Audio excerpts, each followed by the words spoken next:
வெற்றி யாரு அடையன்னு சொன்னால் என்ன இந்த காதில் வாங்கி அதை அந்த காதில் தள்ளு மேகம் மீதந்தாலும் காகம் பறந்தாலும் ஆகாயம்தான் அழுக்காக ஆகாதுன்னு சொல்லு பூ பந்தை யாரும் நீரில் பத்தித்தான் வச்சாலும் வந்து வரும் தண்ணி மேலதான்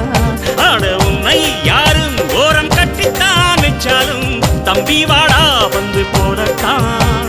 மூணாம் பீரை மெல்ல மெல்ல வெண்ணிலவாய் மின்னுவதை மின்மினிகள் தடுத்திடுமா சக்தி எல்லாம் ஒன்று சேர்ந்தாரே சொர்க்கம்